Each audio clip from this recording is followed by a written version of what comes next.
வேண்டும் என்று சொன்னேன். அதுதான் நடந்திருக்கு. இதுக்கு அடுத்த கேள்வி என்ன கேட்கணுமோ கேள்வி. அதாவதுங்க, தேசிய ஜனநாயக கூட்டணிங்கிறது பெரிய சமுத்திரம் மாதிரி. தமிழ்நாடுன்னு வர்றப்ப அம்மாவுடைய கட்சி அதுல தலைமை ஏற்கனவே சொல்லியிருக்காங்க. அதுல என்ன உங்களுக்கு அதுல என்ன பிரச்சனை இருக்கு? நீங்க அந்த தலைமையை ஏத்துக்கிறதுக்கு தயாரா இருக்கீங்களா? நீங்க தான் அது உள்துறை அமைச்சர் உங்களுடைய கேள்விகளுக்கெல்லாம் பதில் சொல்லியிருக்காரு.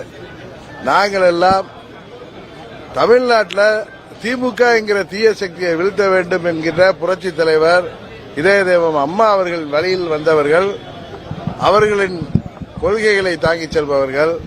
தீய சக்தி திமுகவை வீழ்த்த வேண்டும் என்பதற்காகவும் இந்தியாவின் பிரதமர் மோடி அவர்களின் களத்தை வலுப்படுத்துவதற்காகவும் அவருடைய அணியில் இருக்கோம்.